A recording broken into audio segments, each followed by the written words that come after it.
time was a bit tight. We only had 1 week before we had to be back in the States, so we set out early Sunday morning for Mexico City.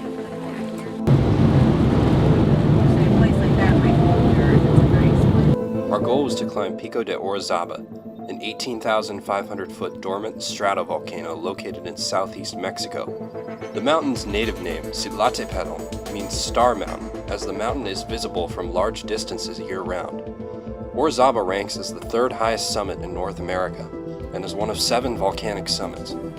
Depictions of Orizaba appear as early as Aztec records, and the mountain has a historical impact during the Spanish conquest, as the Spanish had to build extensive road networks to circumnavigate the mountain.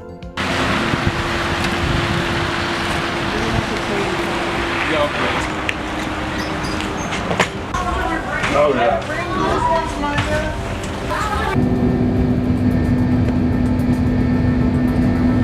A lot of legroom. The first stop was Mexico City, one of the largest urban centers in the world, with well over 9 million in the city itself and over 21 million in the greater city area.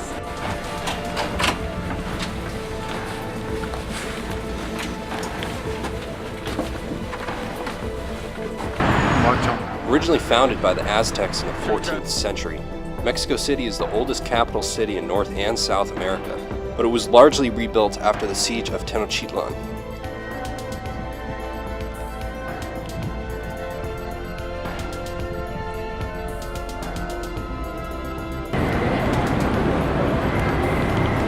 There is no shortage of sights to see in the city, but we had to continue to our next stop.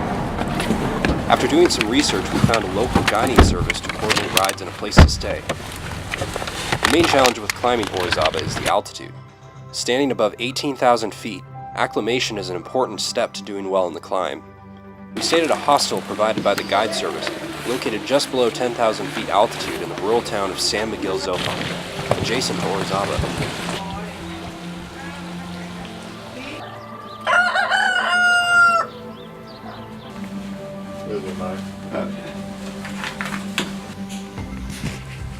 To acclimate, the general rule is to climb high and sleep low. So the following day we hiked Sierra Negra, or Black Mountain, a 15,000-foot extinct stratovolcano located in proximity to Orizaba. Good. You can feel that elevated pulse, but you know. Oh yeah. Took it sitting about 105. Sierra Negra is home to both the highest observatory and the highest road in North America. The hike follows a fence line and up a talus ridge, all snow-free during the time we were there.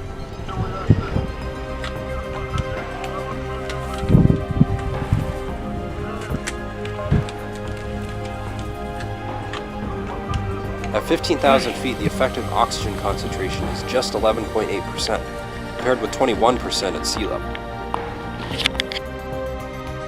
Acclimation works by increasing the body's ability to deliver oxygen to tissues when the external partial pressure of oxygen is lower than normal.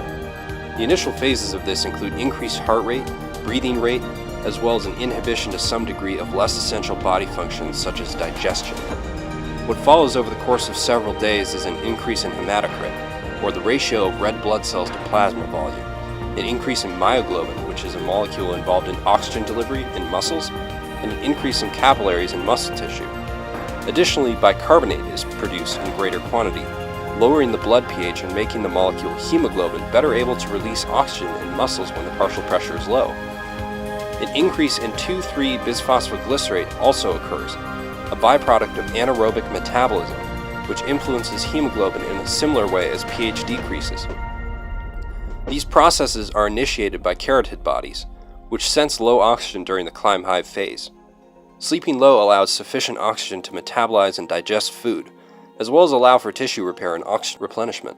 This will allow more efficient production of myoglobin, red blood cells, and will aid in the process of acclimation.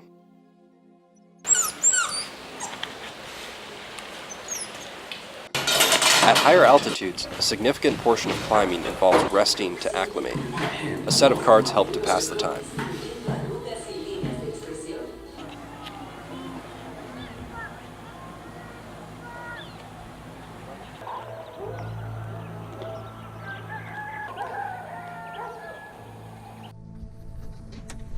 The following day we embarked on the drive to Orizaba, following a rugged and dusty road for many miles to the base camp on the north side of the mountain. To base camp right now, Pico de Grande. We're in the car. We're heading out from Orizaba mountain guides. We're very stoked. We don't know what the future has in store for us, but we're ready to send it.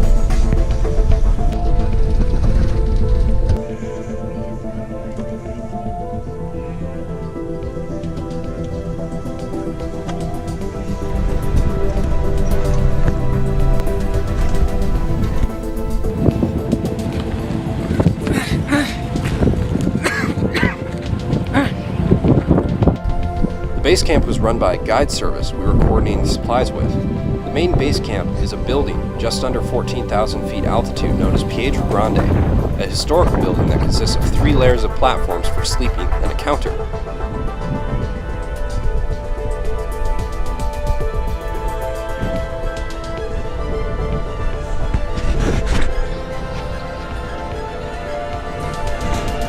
Pico de Grande is known for being busy and difficult to sleep in, so we opted to stay in the guide-run base camp a few hundred feet away.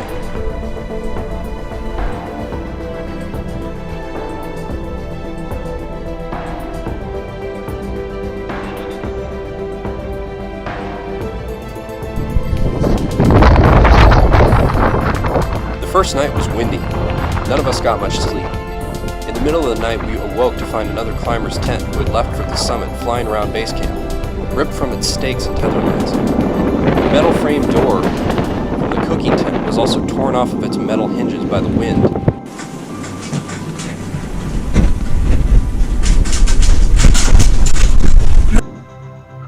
The next day, the winds died down, and we hiked up again to acclimate.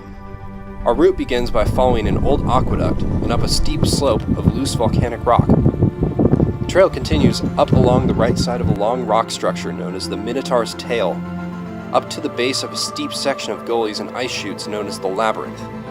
The prior day we had stopped there, but today we hiked up through the Labyrinth section on another acclimation hike, so we would be familiar with the proper route before having to navigate it in the dark of night. Hydration is crucial in acclimation, and the next day was dedicated to resting at base camp and drinking large amounts of water. Friday night at midnight, we set out from base camp on a summit attempt.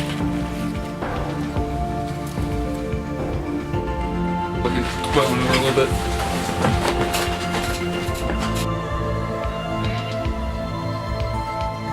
The acclimation hikes made the hiking up significantly easier than the first 2 times.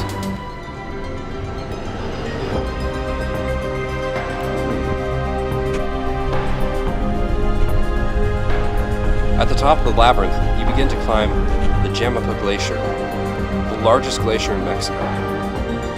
The glacier has very few crevasses in it on its northwest aspects, but the incline becomes steep towards the top, reaching a maximum steepness of about 40 degrees. The glacier has been the site of many deaths in past years due to how icy and treacherous it can be from a fall danger, but this year the glacier was in good shape, and we roped up for extra precaution.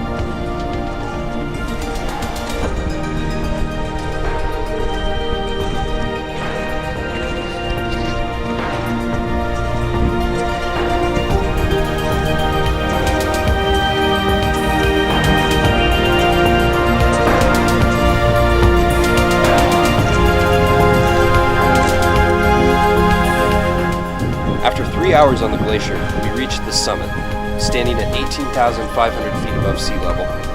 With hundreds of miles of expanse and the erupting Popocatépetl volcano in the distance, it's a view like none other. This is a mountain I recommend to anyone comfortable with moderately steep glacier climbing, who wants to experience very high altitude for the first time. Well, you know, I woke up, I vomited, I saw my dinner there, so I was pretty, my expectations were low for today, but we're up here. My lungs kind of hurt. A special thanks to Orizaba Mountain Guides for the generous hospitality and transportation services. If you liked the video, subscribe for more videos like it in the future. Thanks for watching.